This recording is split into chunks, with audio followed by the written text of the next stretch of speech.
Bienvenidos quienes nos miran en vivo y también quienes nos miran en la retransmisión de este taller. Hoy estamos en la primera clase y pues bueno, para quienes nos miran en retransmisión y pues por alguna razón se les complica conectarse a esta hora o no terminan de ver la sesión, les comento que la retransmisión se va a llevar a cabo mañana o al día siguiente a las 10 de la mañana, hora Ciudad de México. Los enlaces se van a estar compartiendo en el grupo, únicamente y exclusivamente en los grupos, tanto de WhatsApp como de Telegram, compartimos la información. No lo hacemos a través de mensaje directo, ni mucho menos lo hacemos a través de llamadas. Así que tengan mucho cuidado si es que reciben algún tipo de llamada o algún tipo de mensaje en nombre del instituto, en nombre del grupo del taller o cualquiera de los miembros. No es de la manera en la cual nosotros trabajamos. Si ustedes tienen alguna duda, se habrán dado cuenta que en los grupos aparece en la parte de la descripción los administradores. Ustedes se pueden comunicar con cualquiera de nosotros y con mucho gusto les vamos dando respuesta a las dudas en cuestión administrativa que ustedes pues tengan o en cuestión de los cursos, los talleres, los temas en los cuales se quieran, si tienen algún detalle en inscripciones, todo que tenga que ver con la cuestión administrativa o académica, con mucho gusto les vamos a dar respuesta. Para estar muy atentos a nuestros cursos que abarca desde talleres a diplomados, todos son gratuitos, las clases de manera completa son gratuitas. Nos pueden encontrar en Facebook e Instagram como ICADI. Ahí ustedes van a poder encontrar los calendarios. Ahorita ya está el calendario del mes de febrero que ya la próxima semana iniciamos y también ya está disponible el calendario del mes de marzo para que ustedes, pues bueno, se inscriban con anticipación, vayan apartando su lugar, vayan haciendo un espacio en su agenda y puedan, pues, tomar estas capacitaciones que son especialmente para ustedes. Todas están enfocadas en el tema en desarrollo infantil y van dirigidas especialmente para el área profesional. Pero, pues bueno, para aquellos que nos preguntan, papás, maestros que desean inscribirse, son bienvenidos a los talleres.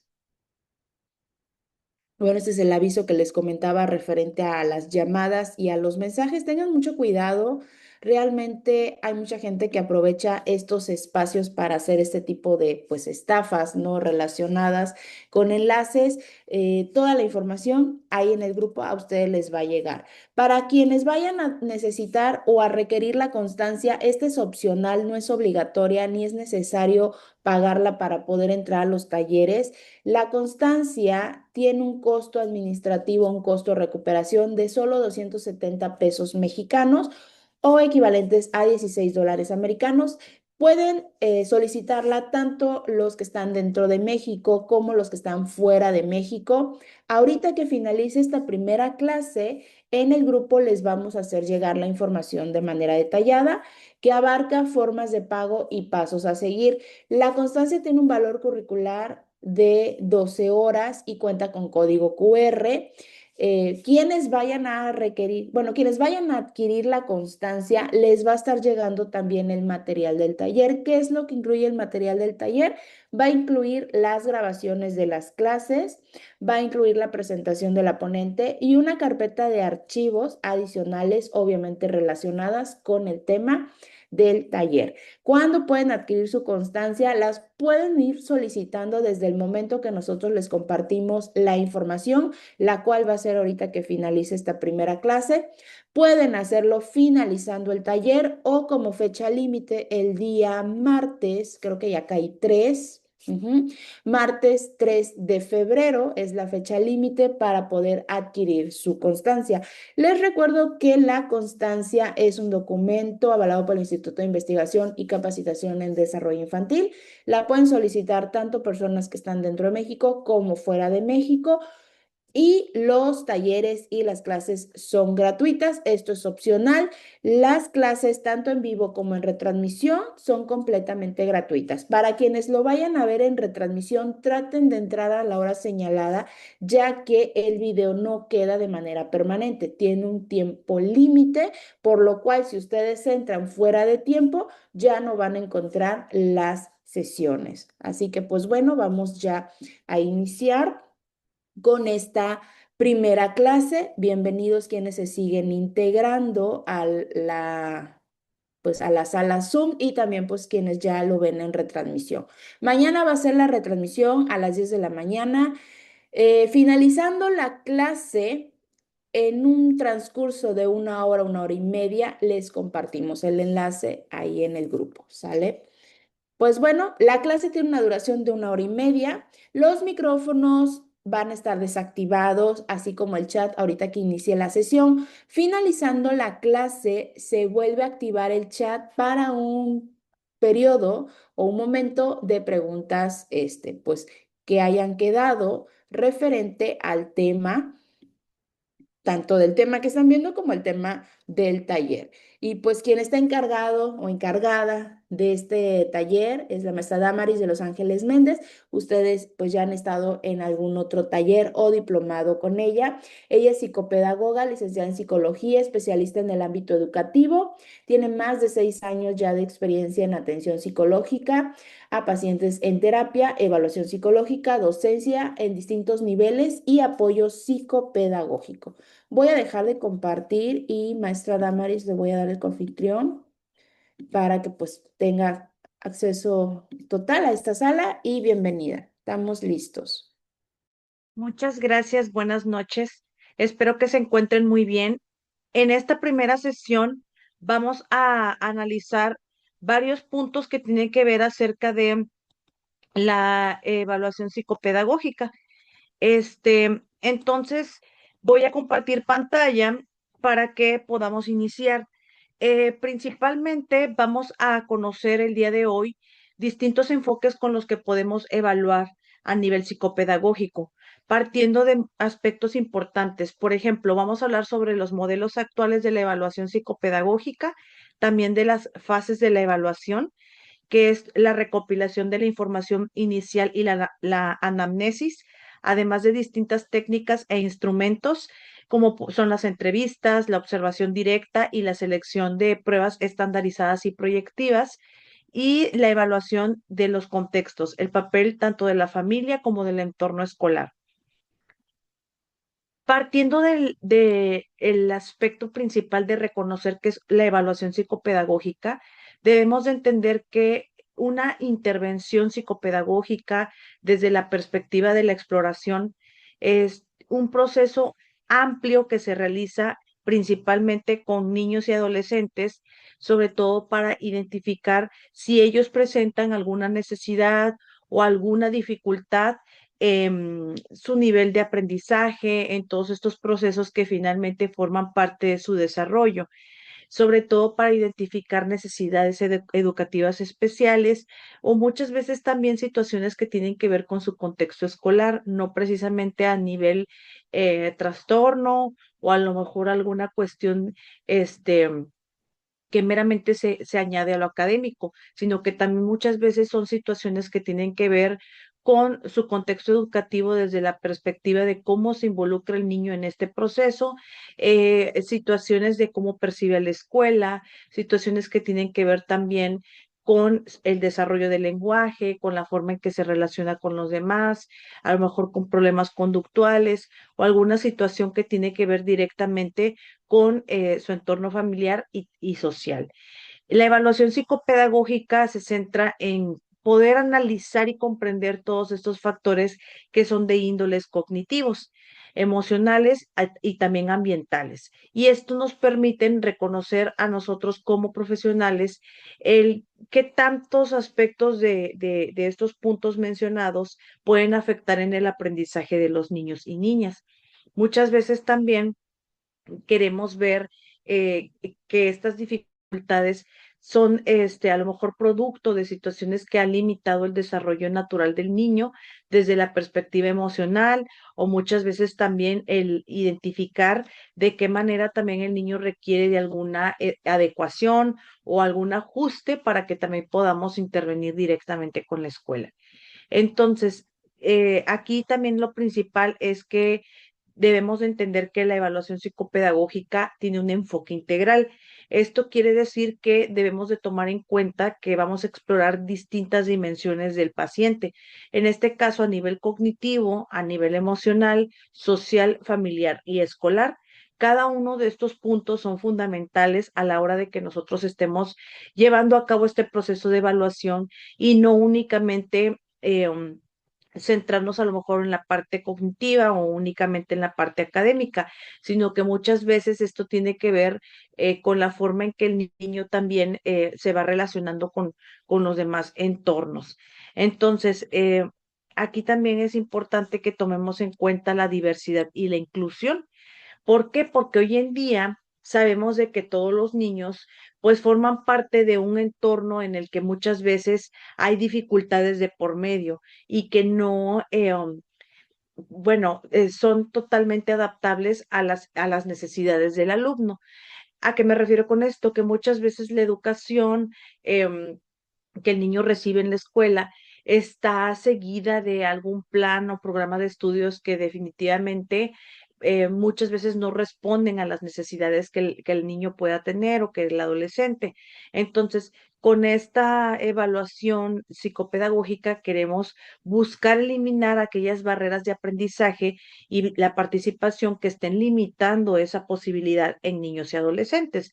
Entonces, también es necesario que con esta evaluación psicopedagógica tengamos una oportunidad para poder diseñar distintos instrumentos de evaluación como de intervención para que el niño pueda consolidar adecuadamente un proceso de aprendizaje lo más integral posible y que sea funcional para el estudiante o para el paciente en general. Entonces, hablamos de muchos puntos que tienen que ver precisamente a la hora de llevar a cabo este proceso de evaluación. Tomamos en cuenta también el carácter de la evaluación psicopedagógica, que tiene un carácter preventivo y orientador. Esto quiere decir que no solamente nos vamos a centrar en identificar las dificultades, sino que muchas veces nos podemos anticipar también en acciones que permitan mejorar el aprendizaje y muchas veces estar en constante contacto de comunicación con la escuela, con los docentes, a lo mejor con los psicólogos o psicopedagogos del entorno en donde el paciente estudia. Entonces, esto nos permite el que podamos proponer alternativas de intervención con el paciente muy independiente al seguimiento. Externo que nosotros podamos brindar con él. Entonces, siempre es necesario que observemos estos aspectos porque lo que buscamos es que el paciente pueda sentirse lo más adaptado posible a su entorno. Entonces, también tomamos en cuenta los distintos modelos que existen para poder llevar a cabo una evaluación psicopedagógica. Si bien es cierto, nosotros conocemos que todo proceso de psicodiagnóstico va enfocado a que principalmente tenemos un motivo de consulta. En ese primer contacto entrevistamos a los padres de familia o a los tutores y conocemos con atención todas estas necesidades que nos llevan a consulta, pero muchas veces desconocemos qué camino debemos de seguir al momento de evaluar. Entonces, la evaluación psicopedagógica se puede apoyar en distintos modelos. Vamos a hablar del modelo psicométrico, que es el que nosotros más conocemos o con el que más empleamos a la hora de evaluar. Bueno, el modelo psicométrico está centrado específicamente en que nuestra evaluación se apoye mucho de la medición de las capacidades que tiene el paciente mediante pruebas estandarizadas. También nos podemos apoyar de aquellas pruebas que, aunque no están estandarizadas, nos pueden dar una información complementaria. Por ejemplo, a lo mejor una prueba proyectiva, un cuestionario, sí, un test que no necesariamente es estandarizado, sino que muchas veces nosotros podemos aplicar algún tipo de entrevista o algún tipo de estrategia con el paciente a la hora de evaluar. Como quiera, nosotros a través de este ejercicio o de esta exploración obtenemos información que obviamente puede ser complementaria a las pruebas estandarizadas que utilizamos a la hora de aplicar cierto instrumento. Por otra parte, también el modelo psicométrico se centra en evaluar pues inteligencia, aptitudes, rendimiento académico, pero muchas veces tiene una visión reducida si se usa de una manera aislada, es decir, si no salimos como de este parámetro únicamente de los resultados que las pruebas nos arrojen. Lo que buscamos realmente es ir más allá de los resultados que las pruebas psicométricas nos puedan arrojar. Entonces, precisamente debemos de diferenciar en qué se basan o apoyan estos distintos modelos a la hora de que nosotros estemos evaluando. No quiere decir únicamente que a la hora de evaluar me tenga que apoyar específicamente de un solo modelo. Puedo abordarlo desde un enfoque integral. Esto quiere decir que yo me voy a apoyar de distintos modelos para poder llegar digamos que al diagnóstico más preciso. Sin embargo, sabemos que existen muchos factores y muchas situaciones que nos puedan limitar a tener únicamente un diagnóstico cualitativo o cuantitativo. Entonces, siempre vamos a buscar la parte integral. Por otra parte, está el modelo clínico. El modelo clínico se basa en que voy a estudiar o analizar el caso de manera individual del paciente, ¿sí? Pero pues me voy a apoyar de entrevistas, de la historia personal, de la observación y me voy a enfocar en las dificultades emocionales y de aprendizaje e ir como vinculando o relacionando cada uno de estos aspectos con los que esté trabajando con el niño. Entonces, realmente aquí el modelo clínico pues nos puede dar una perspectiva más completa de lo que es la percepción del individuo, las características psicológicas particulares que tiene la persona, conocer el contexto familiar, social, escolar, en donde el niño se va desarrollando, pero siempre es importante también eh, como capturar o tomar en cuenta todos estos aspectos que sean los más relevantes y que nos den información acerca del desarrollo del niño o del adolescente. Por otra parte, también tenemos el modelo ecológico o contextual. Ese modelo considera puntos muy esenciales, principalmente la interacción entre el alumno y su entorno. ¿Qué quiere decir esto? Que muchas veces el conocer el entorno del estudiante nos puede dar mucha información acerca de las problemáticas que el niño esté presentando a la hora de aprender o a la hora de llevar este proceso que les pueda preocupar a los padres o tutores. También, por otra parte, el modelo ecológico contextual va a analizar estos factores que tienen que ver precisamente con su entorno escolar, con el entorno familiar y social. Y también este modelo está muy enfocado a, pues, tiene un enfoque inclusivo y también es muy adaptable al nuevo modelo educativo de la nueva escuela mexicana con los estudiantes que lógicamente asisten a la escuela en educación básica, que es inicial, preescolar, primaria y secundaria, y que pueden tener estas dificultades y que nosotros estemos pues llevando a cabo este proceso de evaluación psicopedagógica. ¿Qué es lo que buscamos con esto? Que además de que evaluamos la parte personal, emocional del paciente y familiar, así como social, podemos tener información muy precisa acerca de su contexto escolar, conocer también los métodos que se utilizan en la escuela, los planes, programas de estudio, qué tipo, por ejemplo, de cómo es el currículum, cómo manejan el currículo escolar con el estudiante o qué aspectos de este proceso de enseñanza que se está llevando a cabo en la escuela del paciente no está siéndole de utilidad conforme a sus necesidades o estilos de aprendizaje. Entonces, el modelo ecológico contextual nos permite situarnos como en esta parte de poder interactuar e ir analizando cómo se va llevando a cabo estos procesos y sobre todo porque a la hora de que nosotros queremos prestarnos a la exploración, a ir a la escuela, a tomarnos un tiempo también para entrevistar a los docentes, al directivo de la escuela o a lo mejor al psicólogo de la escuela, nos puedan compartir mayor información de cómo se relaciona el niño en la escuela o cómo es esta forma de ser dentro de este contexto, muy independiente a la información que nosotros obtenemos en consulta directamente al entrevistar al papá, a la mamá y directamente al paciente. Entonces, lo que queremos aquí es tener la información más completa posible para poder llegar a cabo o sea, llevar a cabo una orientación adecuada y que realmente esté relacionada con todas estas necesidades que va presentando el paciente. Ahora, hay un modelo que es el modelo constructivista, que este se centra en cómo el estudiante aprende, ¿sí? No solamente los aspectos que tienen que ver con sus saberes o con lo que él conoce, sino además tomamos en cuenta cómo son estos procesos cognitivos que el paciente va expresando, ¿sí? Y qué estrategias utiliza, cuáles son sus estilos de aprendizaje, los métodos que él utiliza a la hora de aprender o situaciones que él no está empleando para poder consolidar los aprendizajes que más se le están dificultando. Por ejemplo, normalmente nos podemos ubicar que en el contexto de que el paciente esté estudiando primaria baja. Entonces, muchas veces se enfrenta a la dificultad de adquirir adecuadamente el proceso de lectoescritura o hay situaciones ahí que tienen que ver con cierta dificultad que de alguna manera no le están posibilitando el lograr un aprendizaje regular. Entonces, aquí es cuando nosotros nos podemos apoyar de todos estos procesos que el paciente tiene a la hora de que él va llevando a cabo este proceso de aprendizaje.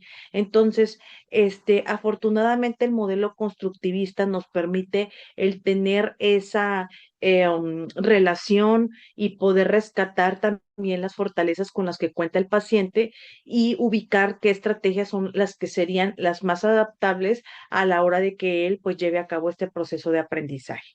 Además, el modelo constructivista promueve intervenciones que estén ajustadas al nivel de desarrollo. Es decir, tomamos en cuenta la etapa en la que se encuentra el niño, la escolaridad, el grado, ¿sí? O que muchas veces, independientemente de que tenga una edad o que esté cursando un grado en específico, si él requiere reforzar un aprendizaje que a lo mejor en una etapa anterior no logró, nos podemos centrar en poder desarrollar esto. ¿Por qué? Porque para que el niño pueda superar una problemática que en su presente pues le está afectando, él requiere tener ya habilidades con las que se supone él ya contó porque ya adquirió en etapas anteriores.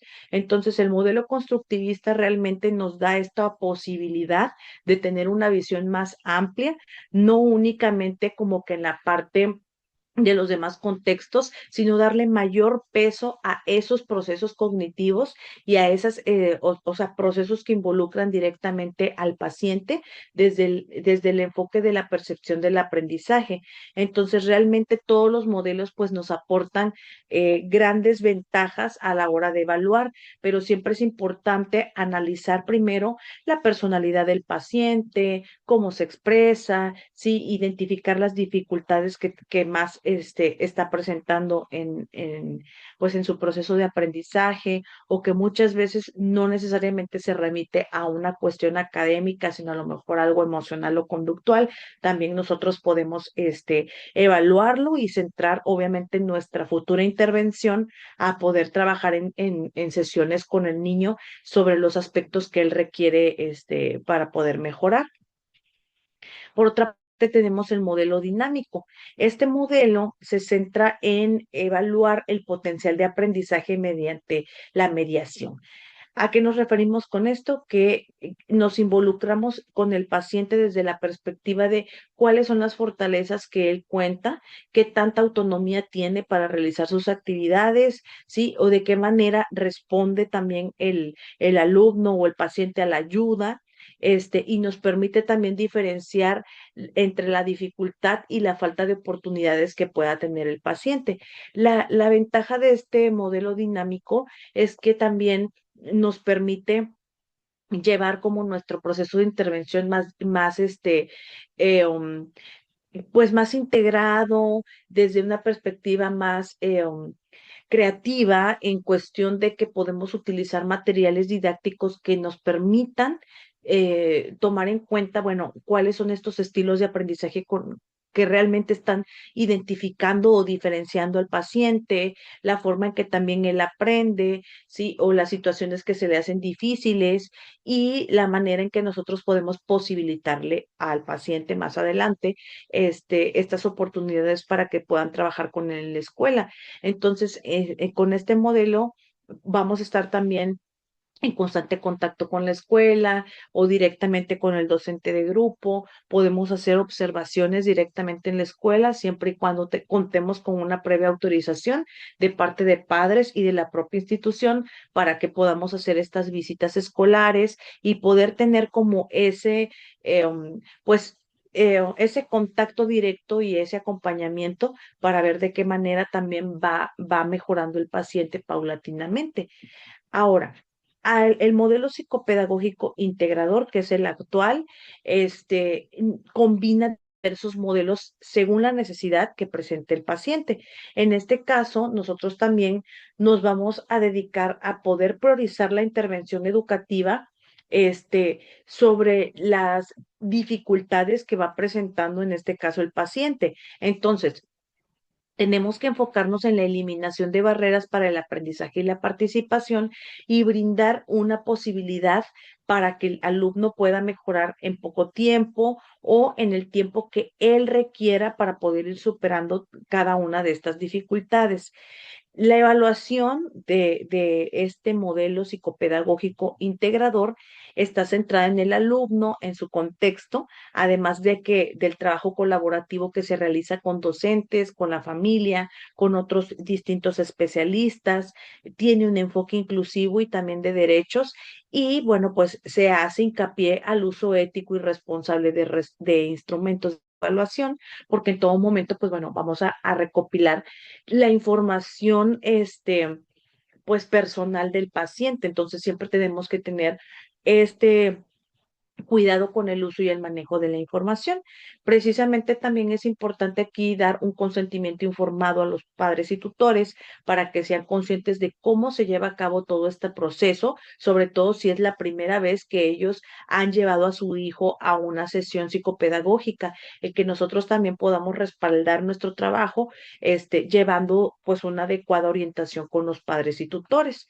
En este caso, también aquí explicamos en este primer contacto con los papás las fases de la evaluación. ¿Qué es lo que voy a hacer? Miren, sucede que el padre de familia llega en una primera sesión, se comunica contigo, agenda una cita, recibes a los papás y en esa primera cita pues vamos a conocer el motivo de consulta.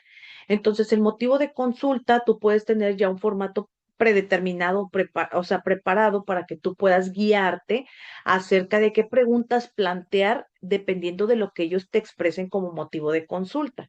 Ahora, aquí nosotros nos vamos a dedicar a identificar el problema.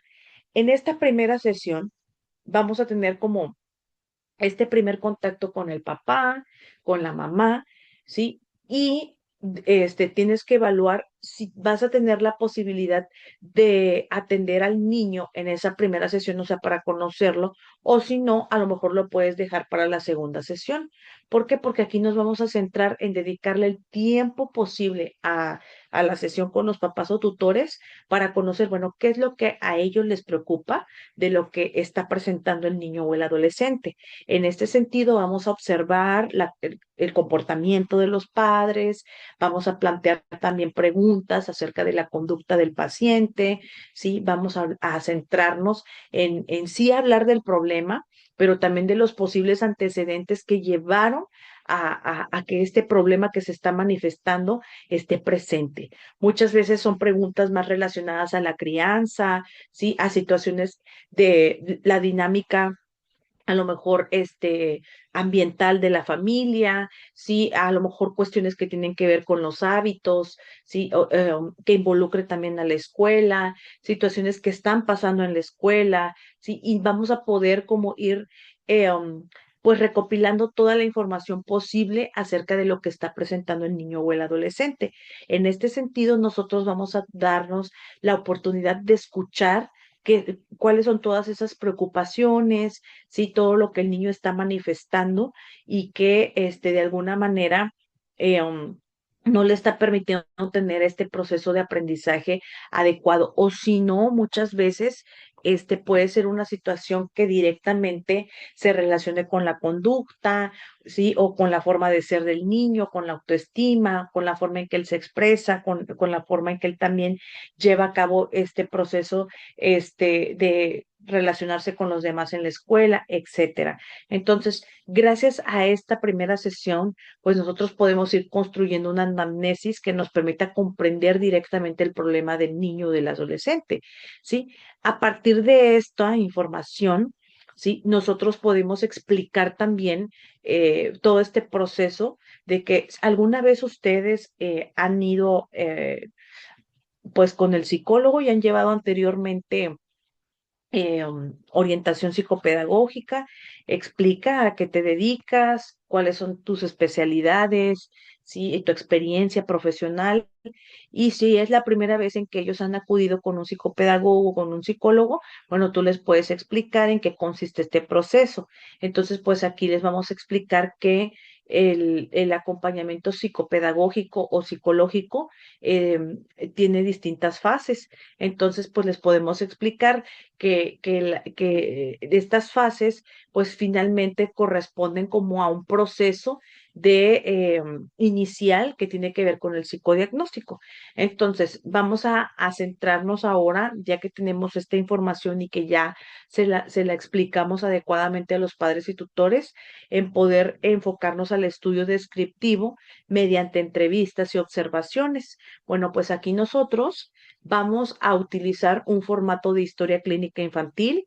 Podemos utilizar también distintas escalas de observación que nos permita pues conocer al paciente, poder explorar esta comunicación con él y cómo puedo hacer en esta siguiente sesión una cita con el paciente, pues le explicamos a los padres y tutores, bueno, en la siguiente sesión, me corresponde tener, pues conocer a X paciente con su nombre, ¿verdad? Y bueno, pues aquí nosotros preparamos la sesión y aquí lo que podemos hacer es interactuar adecuadamente con el paciente por medio de una terapia de, bueno, una observación, ¿sí? Basada en terapia de juego, ¿sí? Hay algo que se le conoce como juego diagnóstico, ¿sí? El juego diagnóstico es un proceso de observación, clínica que se puede realizar con el paciente para poder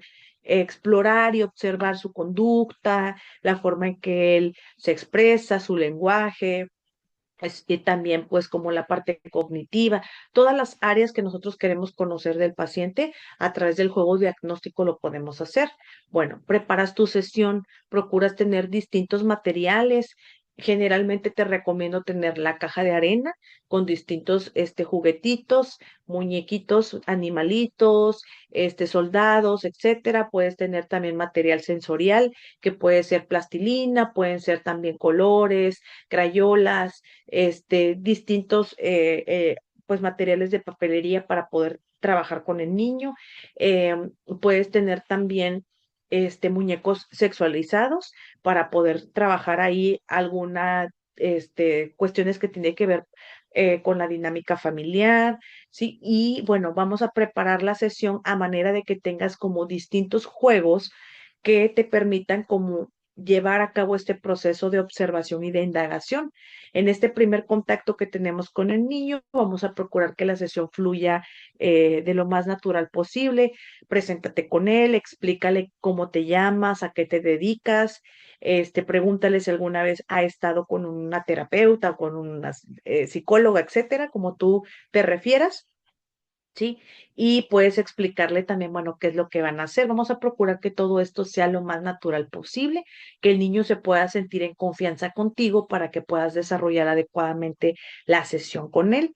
Este, yo te sugiero que también puedas utilizar pelota, porque la verdad el juego con pelota es muy emocionante y te permite conectar como que en primer contacto con el niño, se divierte mucho porque pues realmente aquí nos vamos a apoyar más como de la parte orgánica de la sesión sin utilizar tanta tecnología. Yo sé que hoy en día pues podemos a lo mejor apoyarnos de algún video o de alguna cuestión, ¿verdad? Que utilizar alguna pantalla, pero lo que queremos realmente es tener ese contacto directo y cercano con el paciente, el poder explorar a nivel interpersonal cómo se relaciona, cómo se expresa, qué te puede decir él acerca del problema, ¿sabes por qué estás aquí? Este, cómo te va en la escuela, en qué escuela estudias, en qué grado te encuentras, ¿sí? Y vamos a procurar plantearle estas preguntas de una manera natural, o sea, que no sea como muy mecanizado, muy estructurado, porque finalmente vamos a hacer como una sesión de juego. Entonces, en esta primera sesión de juego, lo que queremos hacer es entrevistar al niño.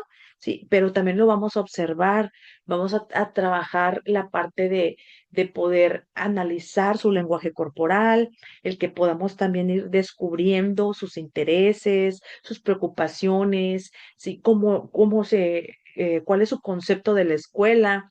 Entonces, muchas cuestiones que tienen que ver también con la forma en que el niño va conectando con el entorno o la forma en que se relaciona con una persona que no conoce, porque tal vez no te conoce. Y aquí podemos ver, pues, qué tan tímido o tímida puede ser a la hora de que, pues, que esté contigo. Entonces, realmente lo fructífero de estas primeras sesiones es el saber de qué manera vamos a interactuar pues, con el paciente. Entonces, en esta fase, precisamente, le vamos a dar peso a la observación. Podemos también, después de que finalice esta segunda sesión, podemos, solicitar autorización con los papás o comentar, me gustaría ir a la escuela del niño. ¿Podrían autorizarme el asistir a la escuela, el poder hacer una observación directamente en su aula de clases? Si tengo que pedir un permiso para la escuela, ¿cómo llevaríamos a cabo este proceso para que también los papás como que sean ese canal de comunicación directamente con la escuela? ¿Es posible hacerlo? Sí, yo muchas veces lo he hecho. Realmente es fantástico porque cuando nosotros nos acercamos a este contexto educativo, tenemos pues sí, un mayor panorama acerca de la situación que está presentando el paciente y además entendemos a fondo toda la situación que los papás nos explican en las sesiones. Entonces, muchas veces hay cosas que ellos nos pueden decir pero que nosotros no entendemos precisamente porque no tenemos como esta perspectiva de conocer realmente cómo es la situación pues real, ¿verdad? Entonces, siempre que nosotros lo manejemos como, porque el niño asiste por una cuestión de apoyo, diagnóstico para identificar algunas necesidades emocionales, de conducta o dependiendo, ¿verdad? De cuál sea el motivo de consulta, pues bueno, siempre es importante como sabernos dirigir adecuadamente con la escuela para poder tener pues esta autorización. Entonces, ya una vez que nosotros pues nos acercamos al entorno escolar, podemos observar también cómo se expresa el niño, la manera en que se va relacionando con los demás. Entonces, después de que nosotros obtenemos esta información, pues vamos a pasar como a esta fase em, del diseño de modelos hipotéticos explicativos. Bueno, aquí directamente yo ya tengo que tener claro con qué modelo voy a llevar a cabo este proceso de evaluación, porque realmente tengo que seleccionar algún modelo, si es un modelo integral, pues bueno, voy a tener claro esta parte de justificar de qué modelo me voy a basar para poder llevar a cabo este proceso de evaluación y lógicamente el ir teniendo estas observaciones bien registradas. Para eso tú tienes tus formatos en donde tú puedes ir registrando observaciones, te puedes apoyar de escalas de observación, te puedes apoyar también de formatos de entrevista.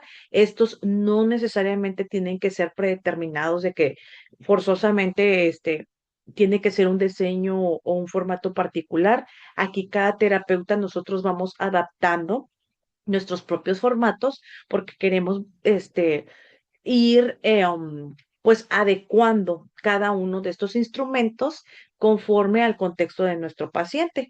Entonces, ya una vez que yo obtengo toda esta información, que los papás incluso también ya me proporcionaron el formato de historia clínica requisitada, ¿sí? Tengo que darle lectura bien a ese formato de historia clínica y hacerle las preguntas necesarias a los papás para que ellos siempre te aclaren algún punto que a ti te genere duda.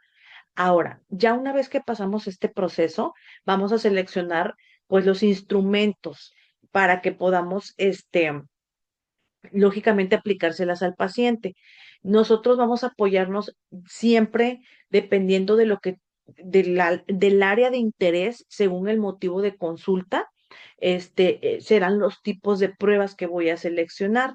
Generalmente tengo que seleccionar aquellas pruebas que me permitan, hacer una exploración profunda. Para eso me voy a apoyar también de pruebas que sean estandarizadas, pruebas que realmente tengan un sustento o una base científica a la hora de realizar estas observaciones, ¿sí? Y pues bueno, ya una vez aplicando estos procesos, pues lógicamente pues voy a tener que revisar estas pruebas y el poder ir redactando también el informe de resultados. ¿Por qué? Porque gracias a estas observaciones o a este proceso, pues más adelante voy a proponer las intervenciones futuras que voy a trabajar con el niño. Entonces, relativamente sabemos que este es como que el proceso general que todo psicólogo o psicopedagogo realiza a la hora de llevar a cabo un proceso de evaluación psicodiagnóstica. Ahora bien, vamos a hablar acerca también de la multidimensionalidad que tiene la evaluación psicopedagógica. Para empezar, sabemos que es multifactorial. ¿Qué quiere decir esto? Que siempre nos vamos a apoyar de aquellos factores que sean tanto internos como externos que obviamente causan la problemática. Si yo estoy observando que el paciente tiene un problema, porque ya me lo refirieron y ya lo observé, que tiene un problema de conducta, le cuesta mucho trabajo esperar su turno, es muy desesperado, berrinches constantes, etcétera. Bueno, yo únicamente no me voy a enfocar como a la parte de lo que el niño está expresando a través de su conducta, de lo que hace, no hace o de lo que se espera que el niño haga, sino que también tengo que darle peso al poder enfocarme cuáles son todos estos factores internos que están propiciando a que esa conducta se esté manifestando. Entonces, pues ahí siempre nosotros nos vamos a apoyar de otros distintos modelos o enfoques psicológicos para poder llevar a cabo este proceso de observación y de evaluación general. Lo cierto es que siempre que se trate de una problemática en específico, siempre tengo que analizar todos estos factores y siempre involucrando cuáles son como las habilidades que el individuo tiene. ¿Sí? Tanto en la parte emocional como en la parte cognitiva. ¿A qué me refiero? ¿Qué tanta capacidad de análisis, de reflexión cuenta el paciente para que se dé cuenta de la forma en que él está reaccionando, la forma en que él se está comunicando, la forma en que él está actuando, está emitiendo una conducta o le está dejando de hacer? Entonces, todos estos factores, evidentemente, también acompañados de sus hábitos, de las rutinas, de la alimentación, del descanso, si a lo mejor en casa no hay una estructura, bueno, el poder también ir analizando todos estos puntos, porque realmente pues van pues en relación a lo que se está manifestando con el niño, incluso en la escuela. A lo mejor en la escuela también no hay una estructura que esté adaptada también a la necesidad del paciente y siempre es importante llevar ese registro. ¿Por qué? Porque si voy a ir a la escuela o voy a ir a un contexto donde el niño se está expresando o se está relacionando, la idea es que todos estos patrones o todas estas observaciones que estoy realizando directamente sean, pues enfocadas a la parte de lo que yo espero que más adelante, una vez que el niño inicie terapia, pueda ser modificado, pueda ser cambiado a beneficio, lógicamente, pues, de la salud del niño, pues de que el niño se sienta bien, de que todas estas cuestiones respondan a las necesidades que él tiene y pues encontrar una solución. Ahora, vamos a identificar también el perfil del desarrollo del alumno, ¿sí? Siempre vamos a evaluar también la parte de la atención, de la memoria, de la lectura, de la escritura y de las habilidades sociales, sobre todo si hay problemas de aprendizaje. Muy independiente de esto, si hay dificultad o no, pues bueno, siempre es necesario como dar un panorama general. Si no me estoy centrando tanto en evaluación en ese punto, porque a lo mejor es una cuestión más de conducta que toda una cuestión de aprendizaje, puedo en el reporte de evaluación de resultados expresar de manera generalizada cómo se encuentra el niño en estas áreas, ¿sí? Entonces, a lo mejor no utilizaste una prueba estandarizada, pero utilizaste una prueba complementaria que te pueda dar como ciertos resultados y que puedas apuntar de manera general pues en el reporte de evaluación cómo se encuentra el niño en estas áreas. Pero si estás hablando de problemas de aprendizaje específicos como dislexia, discalculia, TDA, por dar un ejemplo, o de necesidades educativas especiales, le vamos a dar un total peso a estas áreas y es importante describir adecuadamente cada área, apoyándonos lógicamente de una prueba psicopedagógica estandarizada, que te evalúe, eh, por ejemplo, dislexia o TDA, etcétera. Entonces, realmente aquí siempre es como importante tener en cuenta estos parámetros. ¿Por qué? Porque de esto depende el éxito de nuestro diagnóstico. Entonces, siempre nos vamos a apoyar también de los aspectos evolutivos también del paciente. Tomamos en cuenta cómo se encuentra, por ejemplo, en, a nivel psicomotor, ¿sí? Cuáles son las habilidades que cuenta, sus habilidades, sus dificultades y todas estas experiencias o puntos importantes a describir en este proceso. Por otra parte, también podemos apoyarnos de distintas técnicas de evaluación. La primera es que nosotros tengamos en cuenta que cada una de estas técnicas pues nos van a ayudar a obtener información relevante del alumno y de su contexto y como punto principal es la observación. La observación es básicamente esa atención que le voy a prestar a la conducta o al desempeño del alumno en situaciones reales, ¿sí? Podemos hacer observación directa, observación participante, estructurada o no estructurada en el contexto del niño, en las sesiones, ¿sí? A lo mejor hay una sesión que puedas hacer con el niño o adolescente y con sus papás, también es válido. ¿Por qué? Porque así se está hablando de manera conjunta acerca de la problemática y también nos vamos a enfocar en la solución. Entonces, pues realmente aquí lo que buscamos es dar una alternativa a la forma en que nosotros vamos a emplear esta información para orientar adecuadamente a la familia. Ahora, por otra parte, como técnica utilizo la entrevista.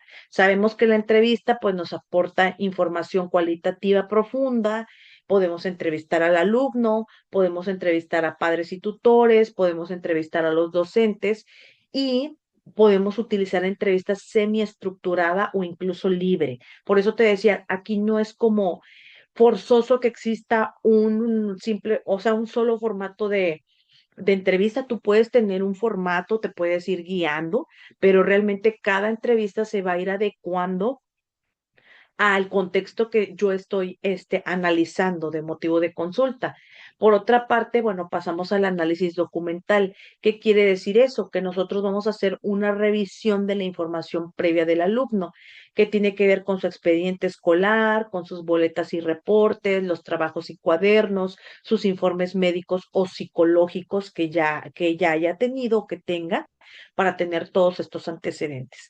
A veces sucede que el niño anteriormente llevó ya un proceso psicológico por otra cuestión y también es importante que le prestemos atención a estos aspectos, sobre todo a la hora de que nosotros vayamos a intervenir con él, porque ya hay un antecedente. Entonces, quiere decir que, bueno, qué está pasando en el entorno del niño, ya sea a nivel familiar, a nivel escolar, a nivel social, para que este problema se vuelva a manifestar y bueno, pues de alguna manera el ir tomando en cuenta todos estos rubros para que a la hora de intervenir, pues tengamos como un enfoque integral de todos los puntos que debo de tomar en cuenta a la hora de trabajar con el niño. Ahora, hablemos de las pruebas y evaluaciones. Cuando yo hablo de pruebas y evaluaciones, hablo de aquellos instrumentos que son formales, que son también informales, para medir habilidades y dificultades. Aquí entran las pruebas estandarizadas, aquí también pueden entrar a lo mejor test que son libres, sí, alguna escala, algún a lo mejor si le pediste alguna, pues sí, alguna narración o que escribiera algún texto libre acerca de, no sé, un evento importante de su vida, sí, alguna expresión emocional, a lo mejor si estás trabajando con el paciente algún tipo de diario o alguna cuestión durante este proceso de evaluación también lo puedes tomar en cuenta. Este tipo de diario a que me refiero es básicamente como un diario anecdótico en donde el paciente expresa cómo se sintió durante la sesión. Es una especie de autoevaluación que él tiene durante las sesiones que asiste contigo. Esto te puede ayudar para tener mayor información de cómo se siente, cómo percibe la sesión, o su tratamiento psicológico o psicopedagógico, sí, y que lógicamente nos permita tomar en cuenta pues la expresión emocional del paciente. Entonces, siempre es importante que nosotros también ubiquemos estos puntos, reconocer pues sus emociones del paciente y si a lo mejor hay alguna dificultad o alguna preocupación, pues bueno, también aquí lo vamos a ir tomando en cuenta y esto finalmente forma parte de, pues, de estos aspectos de pruebas y evaluaciones. Por otra parte, el estudio de caso es integrar información de distintas fuentes para poder comprender la situación del alumno de manera global. Entonces, pues bueno, en este sentido, pues no únicamente nos vamos a quedar con lo que nosotros adquirimos de la sesión o de las entrevistas, sino que muchas veces también tomamos en cuenta la perspectiva de la escuela, ¿sí? Y la perspectiva a lo mejor de, en este caso de la familia, ¿sí? Que de alguna manera nos permita tener como un criterio más amplio acerca del estado emocional o de la salud en general del paciente. Y finalmente que la evaluación pues sea dinámica porque vamos a incluir medición y apoyo para que nosotros podamos observar también el potencial de aprendizaje del alumno, sobre todo si nos estamos adentrando más a estos aspectos. Realmente la evaluación psicopedagógica no únicamente se inclina solo en aspectos de aprendizaje o solamente en aspectos emocionales y conductuales, sino realmente aquí nos enfocamos en todo. Por eso es importante que tomemos en cuenta todos estos modelos antes mencionados para saber cuáles de todos estos modelos serían los más adaptables para mi paciente, ¿sí? O la manera en que yo voy a intervenir con él. Entonces, precisamente por eso estos modelos de evaluación psicopedagógica para tener como pues todos los elementos necesarios a la hora de evaluar. Por otra parte, los instrumentos de evaluación psicopedagógica, pues son herramientas concretas que se usan dentro de cada técnica. Por ejemplo, como instrumentos de observación podemos utilizar las guías de observación, puedes utilizar una lista de cotejo, puedes utilizar un registro anecdótico o una escala de estimación. Este tipo de instrumentos nosotros lo podemos hacer, este, el tener, o sea, esto lo podemos hacer siempre y cuando nosotros realicemos adecuadamente como este proceso de observación, el que nosotros sepamos, bueno, ahora que voy a ir a la escuela, qué tipo de instrumento puedo utilizar para poder llevar a cabo este proceso de observación directa o indirecta, participante, etcétera. Bueno, pues puedo apoyarme de una guía de observación. La guía de observación tú la preparas con anticipación de cuáles son los aspectos que voy a observar en el paciente después de que yo ya realicé un juego diagnóstico con él en la sesión. Entonces, a lo mejor me voy a centrar en la conducta, me voy a centrar como en la forma en que se relaciona con los demás en la escuela, si participa o no en clases, si se demuestra inseguro o si solamente es una perspectiva que él tiene acerca de sí mismo, sobre todo ante situaciones de bajo rendimiento académico, ¿sí? Entonces, puedo preparar esta guía de observación de cuáles son los aspectos centrales que voy a evaluar cuando yo vaya a la institución a observarlo. Las listas de cotejo simplemente son como frases que yo voy a diseñar a la hora de realizar esa observación. Directamente, ¿qué es lo que voy a observar? Entonces, pues ahí voy especificando a través de frases con un sí o un no y yo, bueno, voy a ir palomeando, ¿sí? O voy a ir registrando. Entonces, el registro anecdótico es más descriptivo. A lo mejor utilizo como una especie de diario, llevo una libreta y voy anotando de manera narrativa y descriptiva cada uno de los puntos que yo estoy observando con el paciente. Y las escalas de estimación básicamente son formatos que me permiten ir evaluando, por ejemplo, habla mucho del 1 al 5, pues voy marcando, ¿verdad? De manera cuantitativa. Participa en clase del 1 al 5 cuando uno es muy poco, poco, adecuadamente, muy bien, etcétera, ¿no? Entonces, pues bueno, voy a ir realizando estos registros. Entonces, gracias a estos instrumentos de evaluación, pues bueno, de observación, perdón, voy a llevar a cabo un registro adecuado pues, de observación. Entonces, si tomamos en cuenta cada uno de estos aspectos, pues voy a tener esta información detallada. Ahora bien, cuando nosotros tenemos también como la parte de la entrevista, pues tenemos que tener esos instrumentos que me permitan hacerla. Los guiones o protocolos de entrevista también yo los puedo diseñar directamente. ¿Qué es lo que yo necesito tomar en cuenta a la hora de hacerlo? Bueno, pues normalmente al realizar una entrevista puedo tener un guión o un protocolo de entrevista. Para eso yo diseño un formato predeterminado con las preguntas generales que normalmente pues indago o cuestiono en la sesión. Pero las preguntas, pues no complementarias, sino las principales, pues son las que yo voy a plantear, pero que sean preguntas directamente relacionadas con la problemática. Por eso aquí, si yo voy a preparar un guión o un protocolo de entrevista, tengo que tomarme un tiempo considerable para poder diseñar y saber adecuadamente qué es lo que voy a plantear, qué es lo que voy a preguntar, considerando que las preguntas tienen que ser sencillas de contestar, que no sean preguntas tan rebuscadas. ¿Por qué? Porque, bueno, en alguna capacitación que tomé hace tiempo, nos explicaba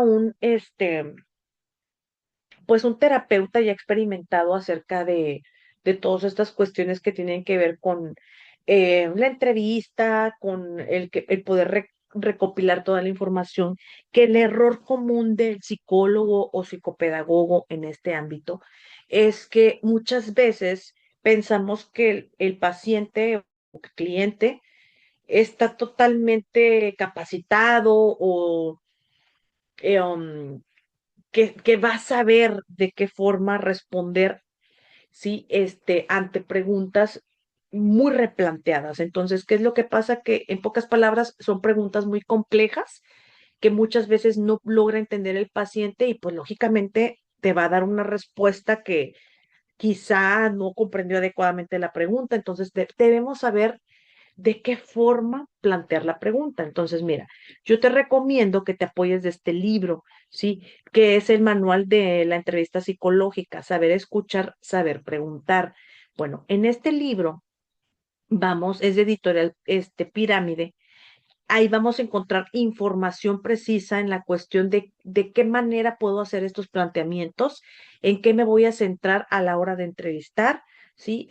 Si voy a aplicar un cuestionario abierto, qué tipo de preguntas plantear, si me voy a enfocar a historias de vida, bueno, pues voy a escuchar adecuadamente en toda la sesión, los puntos más importantes y más significativos de todo el discurso que me dé el paciente o el padre de familia, etcétera, pero que siempre tomar en cuenta esa visión, hacia qué punto quiero ir de la entrevista para obtener la información precisa. ¿Por qué? Porque muchas veces ya pasamos por este proceso de evaluación Y el error que también muchas veces podemos cometer es de que el papá te comenta algo y tú como que, o sea, no sabes, te agarraron en curva, ya no comprendiste algún punto, cuando se supone que tú tenías toda esa información en relación a la historia de vida del paciente. Entonces, pues, ¿cómo? O sea que el niño nació prematuro, y ese punto yo no lo tenía, o ya tenía un diagnóstico de TDAH y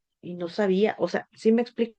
Son situaciones que muchas veces pueden pasar, sí, que el papá omitió, que no comentó, que etcétera, y precisamente por eso es importante que en estas sesiones de entrevista se puedan, pues, pues plantear preguntas que sí sean elaboradas, es decir, preguntas importantes, pero que a su vez sean sencillas para el paciente de entenderlas y para poder contestarlas. Sí, entonces, yo sí te sugiero que estos protocolos de entrevista los diseñes pues, con una sesión de anticipación para que puedas tener tu material preparado y sepas qué preguntar y obviamente te sepan contestar a todas estas cuestiones que te van a dar información totalmente relevante para este proceso de evaluación. Ahora, los instrumentos documentales. El expediente psicopedagógico, las fichas de seguimiento y el portafolio de evidencias son, digamos que son información, es una información amplia y es una información precisa que nosotros podemos utilizar a la hora de, evaluar al paciente, ¿sí? El expediente psicopedagógico, puede ser realmente desde, si a lo mejor lleva un seguimiento importante en la escuela, a lo mejor te comparten una copia de dicho, a lo mejor no de todo el expediente, pero de algún reporte, sí, porque tú finalmente le vas a armar un expediente psicopedagógico a tu paciente, sí. Una ficha de seguimiento puede ser aquel formato que él llevó en algún otro proceso con algún otro terapeuta o quizá una orientación con el psicólogo escolar. ¿Ok? Y el portafolio de evidencias básicamente es una pues recopilación de los trabajos o de situaciones que él ha hecho en la escuela y que obviamente sean relevantes para este proceso de evaluación que estoy realizando. Aquí es básicamente tener una evidencia de cómo ha trabajado el paciente en la escuela, qué tipo de actividades es capaz de hacer por sí solo, ¿sí? Para poder tener como esta información relevante acerca de su desarrollo, su desempeño escolar, etcétera. Entonces, voy a checar aquí en el chat porque veo que hay preguntas. A ver, aquí, perdón, ¿me puede decir cuál es la tercera técnica de evaluación? Análisis documental. Muchas gracias. ¿Qué es la revisión de información previa del alumno como expediente escolar, reporte de notas, boletas escolares, cuadernos, informes médicos relevantes, informes psicológicos previos? Sí, o sea, es toda la información que el alumno ya tiene. Por ejemplo, el expediente escolar, en este caso pueden ser sus boletas de calificaciones, algún examen, porque a lo mejor te están reportando que tiene bajo desempeño académico. Bueno, me podrán proporcionar una copia del examen, pues para checar, por ejemplo, la parte, aquí también el psicopedagogo tiene la posibilidad profesional de pues de revisar en este caso, exámenes, el poder analizar incluso el currículo con el que el niño estudia, o sea, para indagar, bueno, a ver, yo ya le apliqué, por dar un ejemplo, yo ya le apliqué una batería neuropsicológica para evaluar atención, para evaluar concentración, memoria de trabajo, velocidad de procesamiento, etcétera. Por otra parte, también apliqué una escala de inteligencia y me doy cuenta que el niño, tiene puntajes significativos, o sea, no está por debajo del promedio. En conclusión, el niño pues tiene un buen desarrollo. Ok, bueno, entonces, ¿por qué él tiene notas muy bajas? ¿Sí? ¿Qué está pasando si realmente aquí tengo un resultado favorable en la cuestión de que tiene un buen desarrollo? Entonces, ¿qué está pasando aquí? Muchas veces la problemática no tiene que ver propiamente con una cuestión del niño, sino muchas veces tiene que ver con una cuestión de que a lo mejor la escuela no está diseñando adecuadamente pues sí, los instrumentos o las herramientas de evaluación que al niño le permiten el poder comprender cómo hacerlo. Y esto sucede ante diagnósticos de autismo, en donde el niño puede ser muy funcional, pero sabemos que hay cuestiones en la comunicación y el lenguaje que pues al niño con autismo o al adolescente con autismo se le puede complicar. Si no hay una adecuación o un ajuste para, para el, para el menor de edad, pues lógicamente que se va a estar enfrentando a estas barreras de que a lo mejor no le entendió y por esa cuestión está obteniendo notas muy bajas y no necesariamente es una cuestión relacionada a que tiene ahí un tema de dificultad académica o de aprendizaje, sino necesitamos descartar todas estas cuestiones y para poder descartarlo tengo que tener toda esa información del paciente o del alumno, ¿verdad? Su expediente escolar, sí, sus boletas de calificaciones, sus cuadernos también es válido el poder. ¿Tendrá algún cuaderno a lo mejor del ciclo pasado o del ciclo actual para poder revisarlo? Sí, algún informe médico relevante, porque a lo mejor padece alguna enfermedad, este, algún informe psicológico previo que tenga para que yo pueda tener la información más completa posible y entender, pues, bueno, el contexto del problema del paciente, ¿verdad? El portafolio de evidencia es un punteo que nos pueden dar los docentes. Sí, o sea, si tú lo solicitas, sí te lo pueden proporcionar. Sí, si en su defecto a lo mejor no te lo proporcionaron, bueno, puedes armar uno con la copia de boleta y del examen o exámenes del paciente. ¿Por qué? Porque es válido el poder solicitarlo, sobre todo si tú te presentas con ellos como este, um, eh, um, sí, o sea, como un departamento de psicopedagogía que está realizando este proceso de evaluación. Entonces, pues aquí es totalmente válido el poder solicitar esa información. Ahora bien, vamos a hablar de las pruebas psicométricas formales que nosotros podemos aplicar en el contexto psicopedagógico. Bueno, siempre es importante que nosotros consideremos la edad que tiene nuestro paciente. Puede ser un niño, puede ser un adolescente, pero siempre también es importante que revisemos que la prueba que vayamos a aplicar corresponda a la edad cronológica que tiene el paciente. ¿Qué sucede aquí? Que muchas veces hay pruebas que por más que queramos aplicarlas no corresponden a la edad que tiene el paciente. Entonces, también el contexto quiere decir que esa prueba en específico obviamente evalúa ciertos aspectos. Entonces, yo tengo que revisar que esos aspectos que evalúan corresponden al motivo de consulta de mi paciente. Entonces, si yo voy a explorar la parte de inteligencia, pues una prueba proyectiva no me va a ayudar para eso. Yo necesito evaluar directamente con una prueba estandarizada, este, pues con una escala de inteligencia, porque esta es la prueba psicométrica que me va a ayudar a poder explorar esa área. De la misma manera, si yo voy a evaluar conducta, particularmente, no sé, este, en, a lo mejor habilidades sociales, etcétera, pues a lo mejor puedo aplicar otra prueba que me permita evaluar esa área y yo tengo que darme el tiempo necesario para ver si esa prueba que voy a aplicar corresponde también a la edad cronológica de mi paciente. Bueno, en este sentido, nosotros normalmente, si vamos a aplicar como la parte de, quiero saber cómo se encuentra a nivel inteligencia, bueno, puedo aplicar el WISC 5 o el WIPSI, que también es el WIPSI 4, me parece. O también el test de Raven, que en este caso también nos sirve para evaluar inteligencia. Por otra parte, si mi intención es evaluar aptitudes y procesos cognitivos, pues puedo aplicar baterías neuropsicológicas.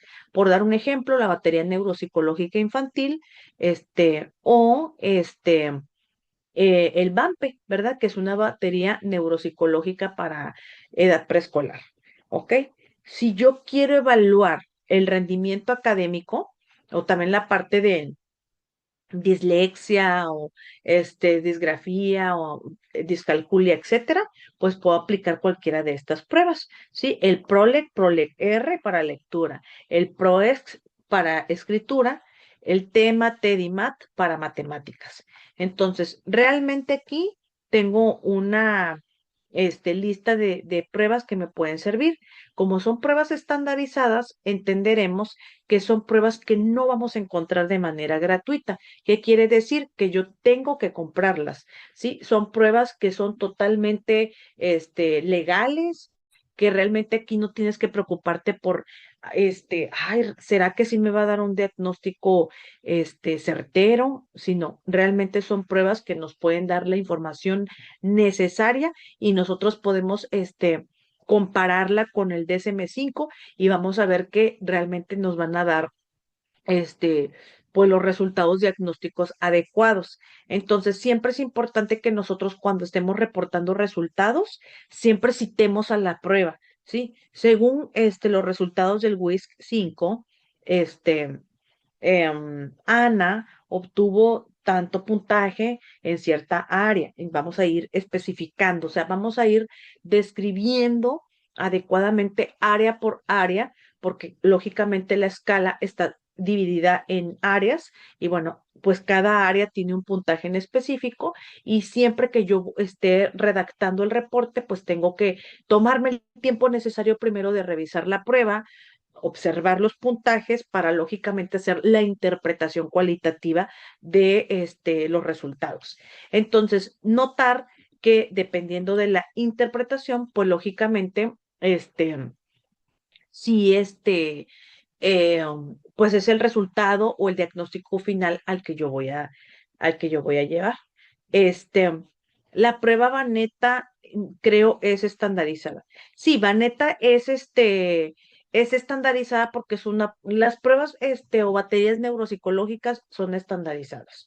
Entonces, realmente, pues aquí nos vamos a tener como la información complementaria acerca pues, de lo que yo necesito eh, explorar con el paciente. Ahora bien, vamos a utilizar también pruebas proyectivas o socioemocionales. Las pruebas proyectivas o socioemocionales son las pruebas que pues generalmente conocemos y que nos las enseñan en la universidad, que es el test de la figura humana, ¿sí? Que puede ser a lo mejor versión Macover o versión Copitz, entonces la puedes aplicar. El dibujo de la familia, el test de frases incompletas de Sachs, ¿sí? O escalas de conducta como la CBCL o BASC, esa también te puede servir.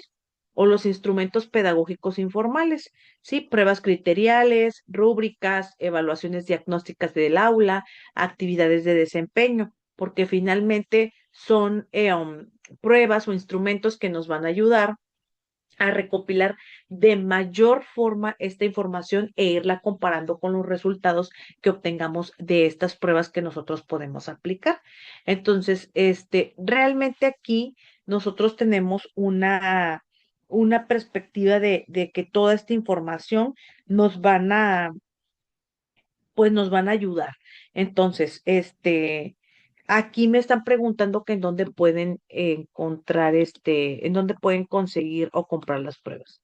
Ok, bueno, hay una página en Facebook que pueden ustedes consultar, ¿sí? Pruebas psicológicas, así la van a encontrar. Sí, Vesalius, ¿ok? También pueden encontrarlas en TEA Ediciones, ¿ok? Y también hay algunas pruebas que las venden en las librerías Gandhi para que ustedes puedan tenerlas. En las pruebas psicológicas, Vesalius luego dan capacitaciones. Sí, en TEA Ediciones desconozco realmente, pero pues tendrían que checar la página para que puedan eh, ver si ofrecen alguna capacitación. De lo que sí estoy segura es que en pruebas psicológicas Vesalius sí dan capacitación. De hecho, no hace mucho dieron una capacitación para aplicar el WISC, la escala Wechsler, pero creo que sí era para aplicar, ahorita les digo, eh, um, sí, sacaron un curso de capacitación para aplicar el WISC 5. Entonces, pues hay que estar ahí al pendiente de la página porque son cupos limitados y luego se llenan. Entonces, pues así con otras pruebas para que estén al pendientes. Este, Desconozco si las den gratis, pero en la mayoría, pues lógicamente que tienen un costo. Realmente las pruebas psicológicas, pues ustedes saben que son costosas, sobre todo si las vamos a comprar, originales. Entonces, pues tenemos que tomarnos ese tiempo necesario de capacitación y ser conscientes que sí tienen un costo. A lo mejor la capacitación no sea tan costosa, como la prueba, ¿verdad? Pero normalmente si compras la prueba, a veces sucede que te dan la capacitación gratis. Entonces, pues eso es lo único que hay que estar checando en las páginas de las editoriales. ¿Ok? Y pues bueno, en general, bueno, vamos a apoyarnos de estos instrumentos. Además que el enfoque actual en el que nosotros podemos apoyarnos, pues es en utilizar un combinado de técnicas e instrumentos. Es decir, que nuestro enfoque sea integral, que sea inclusivo, que siempre esté enfocado también a descubrir cuáles son esas barreras para el aprendizaje y la participación que de alguna manera puedan limitar el desempeño o la expresión de nuestro paciente, ¿sí? Y siempre orientado a la intervención, no solamente al diagnóstico, porque muchas veces si nos centramos únicamente al resultado o al diagnóstico final, pero sin proponer una alternativa o una estrategia para el paciente, pues lógicamente que no va a tener un resultado o un enfoque orientador. Entonces, realmente aquí lo que queremos es buscar una oportunidad para que el paciente pues pueda ir superando estas constantes limitaciones con las que él se ve inmerso. Ahora bien, la familia lógicamente tiene un papel muy importante, sobre todo porque pues tiene que aportar todos estos antecedentes que nosotros exploramos desde la entrevista, de cómo se llevó a cabo pues el embarazo, el parto, el desarrollo psicomotor del niño, el lenguaje. Siempre vamos a darle em, esta importancia que requiere y a cada una de las etapas del desarrollo evolutivo del paciente. Describir lógicamente las conductas que hay en casa, los hábitos de estudio, las rutinas, el comportamiento, las emociones, las relaciones familiares. ¿Por qué? Porque muchas veces de toda esta información depende también la forma en que el paciente se va relacionando con los demás, porque pues finalmente todo inicia desde su núcleo familiar. El de poder colaborar en la detección temprana. El papel fundamental de la familia es que puedan ser finalmente, pues un soporte para el paciente, para poder encontrar una solución, una alternativa, el que el niño pueda asistir a sus sesiones, el que siempre para todos nosotros podamos pedir su autorización y su participación en estos procesos de evaluación. Y lógicamente la toma de decisiones a futuro de cómo se va desarrollando el niño a partir de que empieza sus sesiones terapéuticas. Aquí la idea es que nosotros también podamos darle una orientación una vez al mes. Generalmente, esto te va a permitir a ti darle también como pues una recapitulación de cómo se trabajó durante ese mes con el paciente, poder preguntarles también cómo lo han visto, si han observado avances, cuáles son como que los aspectos que han visto que ha mejorado o si aún requiere algún tipo de ayuda, o si no ha funcionado alguna técnica, alguna estrategia, pues el que podamos ir orientando también a las familias a una solución. Entonces, el dar continuidad también a las recomendaciones y que ellos pues puedan aplicarlas en el hogar, siempre es un trabajo en equipo que a nosotros nos tiene que constar esa participación. Entonces, siempre tenemos que pues preguntarles, este, si está funcionando esas estrategias, cómo lo están llevando a cabo, porque finalmente cada una de estas recomendaciones se van a ver reflejadas en la conducta del paciente, sobre todo en el ámbito psicopedagógico. ¿Por qué? Porque si el niño a lo mejor lleva cierta práctica en casa, pues va a llegar a un punto en que el niño va a obtener un resultado más práctico y más visible, más notorio. Entonces, pues ahí estas sesiones de retroalimentación nos van a poder permitir tener ese contacto directo con los padres de familia y de alguna manera, pues esto va a posibilitar que estas alternativas de seguimiento con el paciente puedan ser lo más funcionales para el paciente. Ahora, en cuanto a la familia con la parte del entorno escolar, pues sabemos que la escuela finalmente pues es un espacio donde el niño pues va a manifestar con claridad sus dificultades académicas. Entonces, ¿cuál es el papel de la escuela? Que lógicamente identifiquen señales de alerta. Si hay bajo rendimiento, si hay problemas de atención, de conducta, de lenguaje o de interacción social. Si en este caso nos puedan aportar también información pedagógica, por ejemplo, como sus estilos de aprendizaje, su desempeño académico o las estrategias usadas y los resultados que han obtenido en la escuela, además de la observación directa del alumno en el aula y de otros espacios escolares, la aplicación de instrumentos de evaluación como pruebas pedagógicas, listas de cotejo, registros anecdóticos y también la implementación de ajustes y apoyos educativos derivados de la evaluación. Siempre nosotros vamos a hacer recomendaciones y pues la escuela cuál va a ser el mejor lugar para llevar a cabo estas recomendaciones. Entonces, pues realmente aquí también el saber que pues la familia y la escuela pues es un trabajo colaborativo, que no solamente es una parte de ver que el paciente únicamente se va a centrar en realizar las actividades propiamente pedagógicas sin tener la oportunidad de tener esta interacción o de estos beneficios. Entonces, ¿qué es lo que pasa cuando la familia y la escuela obviamente tienen un trabajo colaborativo? Pues que hay una visión integral del alumno acerca de estos puntos, mayor validez y confiabilidad de los resultados y que las intervenciones pues sean coherentes y continuas. ¿Por qué? Porque de esto se deriva el mejor seguimiento y la evolución del alumno. Muchas veces los papás también están preocupados como cuánto tiempo puede tardar el tratamiento o las terapias, etcétera, y esto muchas veces no está en nuestras manos dar. ¿Sabe? Pues nada más necesita 6 sesiones, 8 sesiones y ya terminamos, sino que aquí desde un principio nosotros podemos plantear el tratamiento va a tardar dependiendo de cómo el niño vaya evolucionando.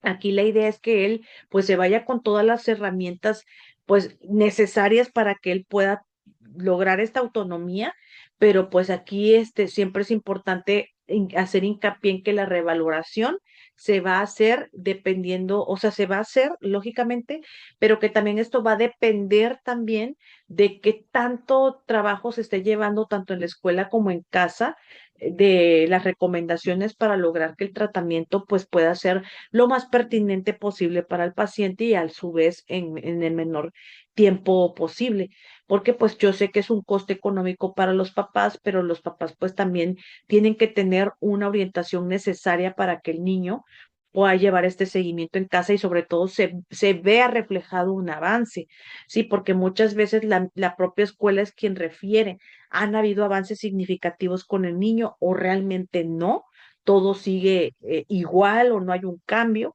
y realmente esto sí es preocupante porque pues la idea de que el paciente asista contigo a sesión es que las estrategias que se implementen, pues se lleven a cabo en la escuela y que den los resultados que la misma familia busca, que sean resultados funcionales para el niño. Entonces, miren, aquí les voy a dejar unas referencias bibliográficas. Yo al final de las sesiones, como quiera, les voy a compartir un material que les puede servir para consulta, para que pues ustedes también tengan como un panorama y un apoyo más, ¿sí? Entonces, pues aquí lo principal es que tomemos en cuenta como que el proceso de evaluación psicopedagógica, es entender primero la parte, pues, teórica, porque son las bases que nosotros, pues, vamos a tener para poder dar pautas más adelante de qué seguimiento hacer. A ver, este, cuando un psicólogo estudia un diplomado de neuropsicología infantil, puede realizar evaluación diagnóstica e intervenir en terapia o psicoterapia, o el psicólogo debe de estudiar una maestría en neuropsicología infantil. Bueno, si tú estudias un diplomado en neuropsicología infantil, pues con este diplomado tú puedes ampliar tus conocimientos para poder llevar a cabo a lo mejor un proceso de evaluación. Sí, yo creo que aquí todo depende de la experiencia que tú adquieras con los cursos y diplomados. Sí, por ejemplo, hay psicólogos que sin tener la maestría en neuropsicología, saben mucho precisamente por la experiencia práctica que tienen en consulta y por las capacitaciones que puedan ellos obtener de cursos y diplomados, ¿verdad? Pero yo creo que aquí sí depende mucho de la experiencia o de la práctica que tú realices en consulta. Yo te puedo decir que si tú te sientes capaz con los conocimientos que tienes para poder llevar a cabo una evaluación diagnóstica, la puedes hacer. Para poder intervenir en terapia, depende del enfoque que tú manejes. Por decir, si tú eres una psicóloga general pero que con el paso del tiempo ha tomado capacitaciones en terapia de juego. Un ejemplo, eh, terapia de juego con enfoque cognitivo-conductual. Bueno, pues tú ahí ya tienes un modelo terapéutico que te permite intervenir con el paciente, ¿sí? O terapia de juego con modelo gestáltico. Pues ahí es otro modelo con el que tú puedes intervenir, pero no eres psicoterapeuta, porque para ser psicoterapeuta, pues necesitas tener tu especialización en eso. Pero si hablamos de la capacidad profesional, yo creo que todo psicólogo general tendría que ser capaz de poder evaluar tanto a chicos como grandes, porque estamos hablando de un proceso de evaluación diagnóstica que el psicólogo sí es capaz de hacer. Mucho se ha hablado de que un psicólogo general, pues no es psicoterapeuta y eso es cierto. También no es psicoterapeuta infantil, también es cierto, porque para poder lograr esto, pues necesitas estar especializado.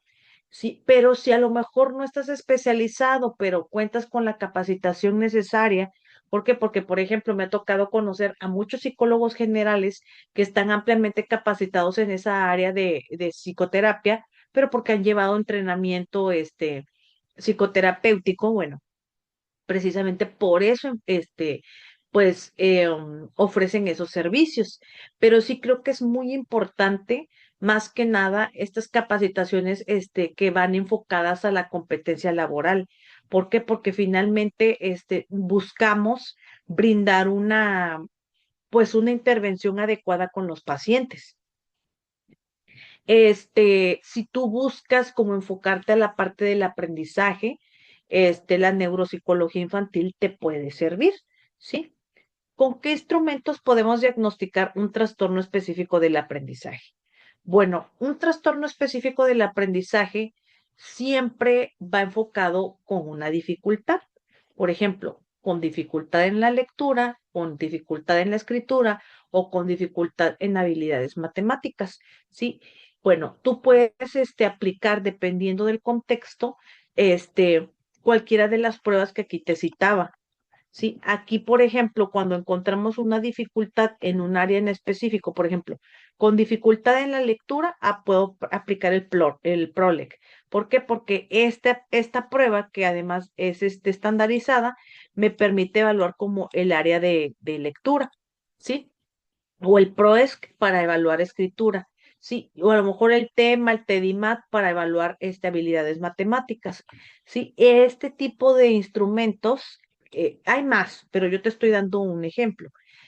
Este tipo de instrumentos tú los vas a seleccionar dependiendo de lo que tú vayas a evaluarle al paciente y dependiendo de las condiciones y características que ya te hayan reportado a través del motivo de consulta y que tú también hayas observado.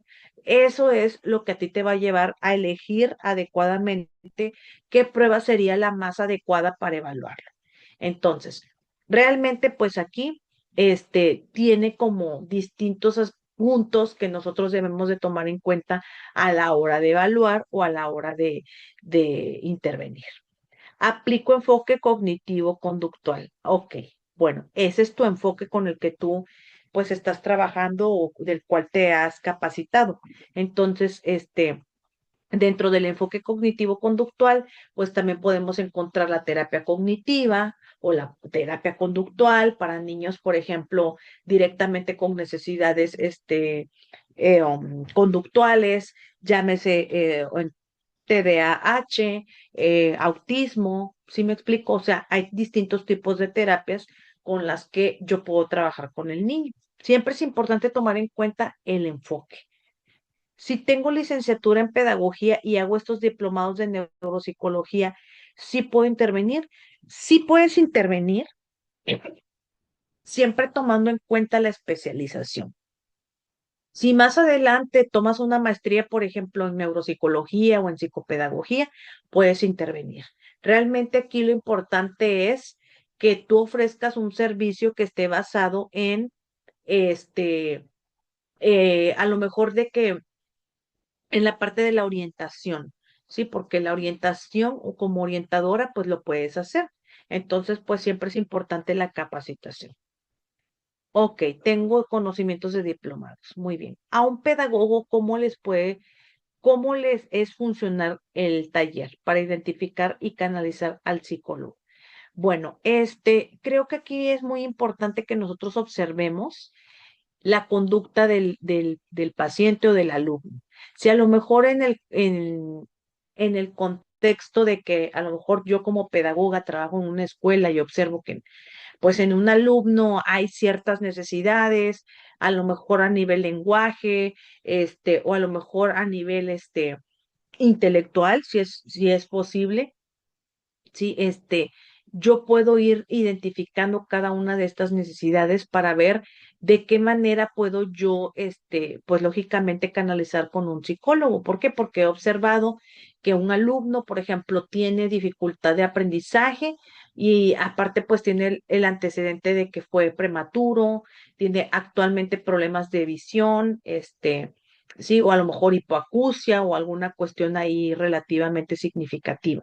Entonces, dependiendo del contexto, lógicamente, del alumno, es como si puedo canalizar o no con el psicólogo y la forma en que, pues, lógicamente lo pueda hacer para orientar directamente a los padres. ¿Por qué? Porque los papás son los que, pues, los que de alguna manera, pues, tienen que tener esta iniciativa de poderlo llevar a una evaluación. Pero sí es importante el empaparnos de esta información, sobre todo si estamos frente a grupos, si estamos conviviendo con niños y adolescentes, para saber orientar adecuadamente a la familia. Si se estudia una especialización en neuropsicología y educación sin ser psicólogo, sino docente, se puede aplicar herramientas neuropsicológicas en un aula de clases en la medida que avanzo en mis estudios. En mi caso, en miras de estudiar psicología al terminar esta especialización. Sí, sí, por supuesto. Aquí lo importante es que tú, esas pruebas, por ejemplo, que tú empieces a aplicar o a agarrar como esta práctica, te sirva a ti también que mientras estés frente a grupo puedas identificar ciertas necesidades con tu paciente. Normalmente cuando nosotros aplicamos alguna batería de evaluación neuropsicológica, es fabuloso cuando un docente lo sabe hacer porque aquí también tenemos la oportunidad como de explorar cuáles son esas áreas que requieren de mayor estimulación o desarrollo que como resultado están posicionando al alumno como a lo mejor en un rezago educativo o en alguna dificultad de comprensión, ¿sí? O a lo mejor, ¿por qué se tarda tanto para anotar la fecha o para escribir? cuando a lo mejor nosotros podemos evaluar de manera general que es una tarea muy sencilla, pero en realidad a lo mejor a través de esa aplicación de pruebas me doy cuenta de que su velocidad de procesamiento es muy lenta, ¿verdad? Muy baja. Entonces, eso muchas veces tiene problemas atencionales, o a lo mejor una cuestión de memoria, ¿sí? O una cuestión, de hábitos, simplemente de que em, se satura en el espacio, de que tiene aquí los colores, el lápiz y la botella de agua y es una distracción total y no hay como una forma a la hora de trabajar. Entonces, de ahí nosotros podemos descubrir muchos factores que el niño puede estar reflejando en el aula. ¿Sí? Y que no muchas veces son situaciones directamente con el aprendizaje, es decir, directamente relacionadas con la cognición, ¿sí? O con este funcionamiento cerebral que nos puede dar mucha información, sino aquí nosotros vamos a ir comprendiendo la conducta del paciente o del alumno en una dimensión mucho más amplia.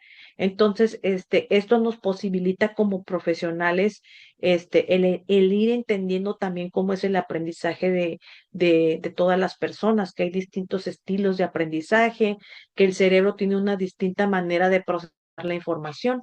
¿Por qué? Por la plasticidad cerebral. Cuando un niño desde pequeño no tiene un sano desarrollo porque a lo mejor por ejemplo, no tenía una sana alimentación, vivía rodeado de un entorno muy estresante, sí, por dar un ejemplo de maltrato psicológico, etcétera, pues muchas veces esto como consecuencia lo puede posicionar a desarrollar distintos tipos o incluso de enfermedades, ¿sí? O de trastornos o de conductas que pues son disfuncionales para el niño.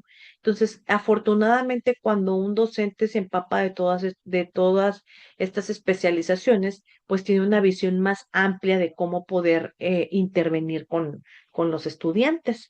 Entonces, pues finalmente son herramientas que nos dan esa posibilidad. Si yo estoy estudiando psicopedagogía, sí puedo intervenir sin tener el doctorado en neurociencias.